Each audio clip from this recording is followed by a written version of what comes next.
Hello friends, आज की इस वीडियो में देखने वाले हैं भौतिक राशि और उसके एसआई मात्रक। फ्रेंड्स, यहाँ से डेफिनेटली आपके ग्रुप डी के एग्जाम में 2 मार्क्स के क्वेश्चंस पूछे जाते हैं। तो यहाँ आज ना केवल इसे मैं आपको पढ़ाऊंगा बल्कि यहाँ पे मैं आपको याद भी करवा दूंगा। तो चलिए फ्रेंड्स, वीडियो को स्टार्ट कर लेते हैं। सबसे पहला जो आपका भौतिक राशि है वो यहाँ पे वेग है। ठीक है फ्रेंड्स, वेग की बात करें तो किसे कहते हैं वेग? किसी वस्तु द्वारा किसी निश्चित दिशा में तय की गई दूरी को वेग कहते हैं। ठीक है, तो v बराबर क्या हो जाएगा फ्रेंड्स? किसी निश्चित दिशा में तय की गई दूरी यानी कि d, और समय के साथ में तय किया जाता है दूरी, तो नीचे में क्या हो जाएगा? टाइम। अब दूरी का एसआई मात्रक फ्रेंड्स क्या होता है? मीटर। और समय का एसआई मात्रक क्या होता है फ्रेंड्स? सेकेंड। ठीक है, तो ये मीटर का मीटर रहा, ये सेकेंड ऊपर चला गया तो सेकेंड के ऊपर माइनस का 1 पावर, इसी को कहते हैं मीटर पर सेकेंड। या फिर आप इसे भी ऐसे भी लिख सकते हो, मीटर पर सेकेंड, मीटर ऑब्लिक एस यानी कि मीटर पर सेकेंड। ठीक है, दूसरा है फ्रेंड्स त्वरण। अब त्वरण क्या होता है? तो समय के साथ वेग में परिवर्तन की दर को त्वरण कहा जाता है। ठीक है, समय के साथ वेग में परिवर्तन की दर को त्वरण कहा जाता है। मतलब ए बराबर आपका क्या हो जाएगा फ्रेंड्स? v बाय टी हो जाएगा। ठीक है, और वेग का ऐसा ही मात्रक अभी मैंने आपको बताया मीटर पर सेकेंड। ठीक है, ऐसे मीटर पर सेकेंड। और समय का मात्रक मैंने अभी बताया आपको सेकेंड। ये सेकेंड को जैसे ही आप ऊपर लेकर के जाते हो फ्रेंड्स तो क्या हो जाएगा? पहले से आपके पास मीटर का ऊपर माइनस सेकेंड है और यहाँ पे सेकेंड के ऊपर एक और माइनस हो जाएगा। तो मैं यहाँ पे देखिए दोनों सेकेंड और सेकेंड है और ऊपर में कितना है? -1 और -1। अब दोनों पावर जुट जाएगा फ्रेंड्स, तो कितना हो जाएगा? मीटर पर सेकेंड हो जाएगा। ठीक है, मीटर पर सेकेंड, यानी कि त्वरण का एसआई मात्रक हो जाएगा मीटर पर सेकेंड। ठीक है, और उसे आप ऐसे भी लिख सकते हो, मीटर पर सेकेंड, इस टाइप से भी। ठीक है, वहीं फ्रेंड्स तीसरा है आपके सामने बल और भार। तो देखिए बल क्या होता है? बल वह कारक होता है जो कि किसी वस्तु के स्थान को परिवर्तन करता है अथवा करने की चेष्टा करता है। वहीं फ्रेंड्स भार पूछ दिया जाए तो भार भी एक प्रकार का बल है, लेकिन भार जो है वो गुरुत्वीय बल है। जिस तरह से पृथ्वी आपको बांधे रखा हुआ है वो एक प्रकार का भार ही है। ठीक है, इसीलिए कहा जाता है फ्रेंड्स कि पृथ्वी पर जो आपका भार है वो चंद्रमा पर आप जाओगे तो आपका भार जो है वो 1/6 हो जाएगा। इसके कहने के पीछे तर्क ये है फ्रेंड्स कि जो पृथ्वी का द्रव्यमान है उसके मुकाबले में चंद्रमा का द्रव्यमान 1/6 है, और इसी कारण से चंद्रमा का गुरुत्वीय बल जो है वो कम हो जाता है, 6 गुना कम हो जाता है। इसीलिए आपको कहा जाता है कि मान लो पृथ्वी के ऊपर आपका भार जो है वो 60 केजी का है, तो चंद्रमा पे आप जाओगे तो 10 केजी का आपका भार रहेगा। देखिए फ्रेंड्स, आपका वजन जो है ना, वेट जो है वो दुनिया के हर कोने में, दुनिया के हर ग्रह में सेम रहेगा, लेकिन भार जो है वो बदलते रहता है, डिपेंड करता है ग्रह के मास के ऊपर, ग्रह के द्रव्यमान के ऊपर। ठीक है, अगला देखते हैं फ्रेंड्स, यहाँ पे बल और भार का ऐसा ही मात्रक क्या हो जाएगा? तो न्यूटन हो जाएगा। अगला है कार्य और ऊर्जा। कार्य किसे कहते हैं फ्रेंड्स? तो देखिए किसी वस्तु के द्वारा किसी वस्तु के ऊपर बल लगाया जाता है और वस्तु का विस्थापन हो जाता है तो उसे कार्य कहा जाता है। ठीक है, जैसे कि आप दीवार के ऊपर ताकत लगा रहे हो लेकिन ये दीवार खसक नहीं रहा है तो कार्य नहीं होगा। ठीक है, जब आप किसी वस्तु के ऊपर बल लगाओगे और वो विस्थापित हो जाएगा, मीन्स जगह परिवर्तन कर लेगा, तो हम उसे कहेंगे कार्य हुआ है। ठीक है, वहीं ऊर्जा क्या है फ्रेंड्स? तो कार्य करने की क्षमता को ऊर्जा कहा जाता है। और दोनों का ऐसा ही मात्रक क्या होता है? तो दोनों का ऐसा ही मात्रक जो है वो जूल होता है। ठीक है, अब बात करते हैं शक्ति का। ठीक है, शक्ति क्या है फ्रेंड्स? तो कार्य करने की दर को शक्ति कहा जाता है, कार्य करने की दर को शक्ति कहा जाता है। ऐसा ही मात्रक क्या हो जाएगा इसका? वाट हो जाएगा।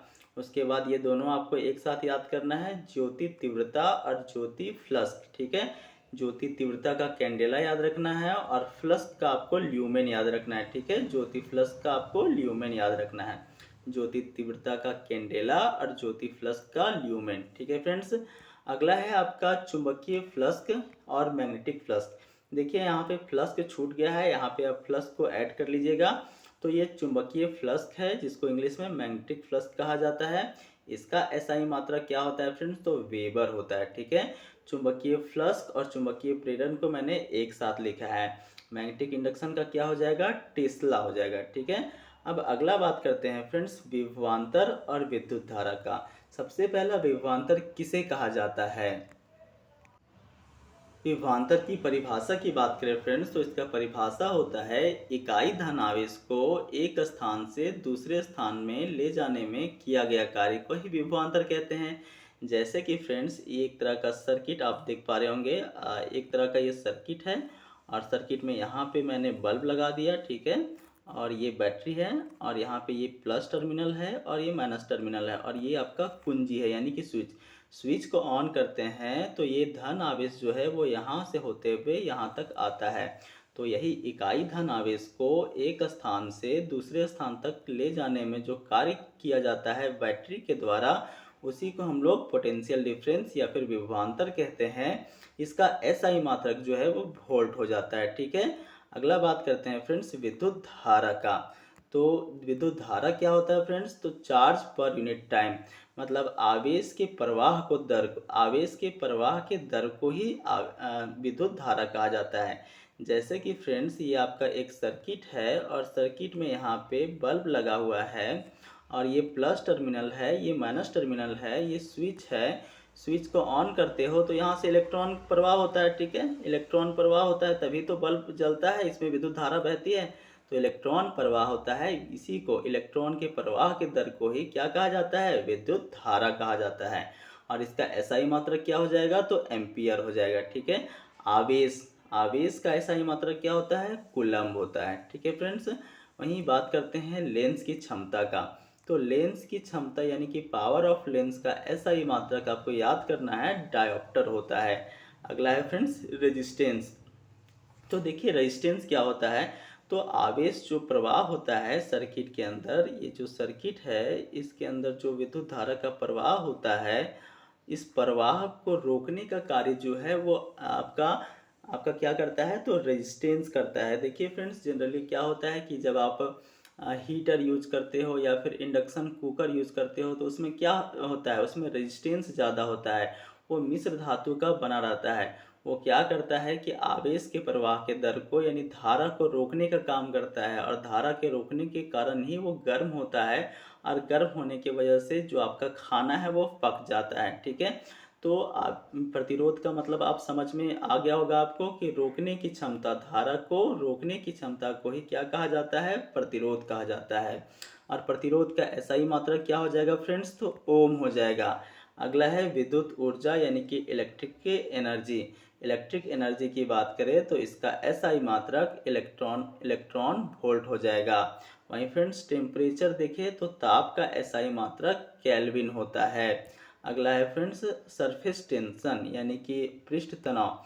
पृष्ठ तनाव क्या होता है? तो किसी भी लिक्विड का, किसी भी द्रव का वह गुण है जिसके कारण वो अपने आकार को छोटा और गोल बनाने का प्रयास करता है।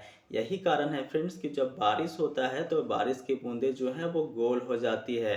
तो ये किसी भी द्रव का वह गुण है जिसके कारण द्रव जो है वो अपने आप का आकार जो है वो कम करने का प्रयास करता है और इसी कारण से जो है जब आप नहाते हो तो आपका बाल जो है वो चिपक जाता है।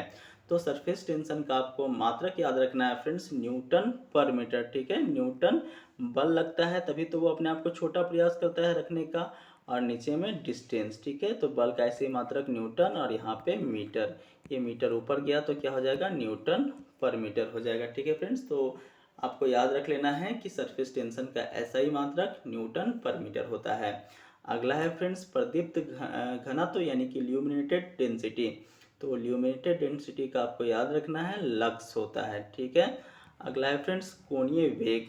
तो देखिए वेग और कोणीय वेग में बस यही अंतर है कि कोणीय वेग में वस्तु का वेग का परिभाषा मैंने क्या बताया कि किसी वस्तु के द्वारा एक निश्चित दिशा में तय की गई दूरी, लेकिन यहाँ पे वस्तु का निश्चित दिशा में दूरी तो तय होता है लेकिन एंगुलर तय होता है, मतलब कोणीय तय होता है, ठीक है। कभी यहाँ पे वस्तु होगा तो कभी यहाँ पे होगा, कभी यहाँ पे होगा।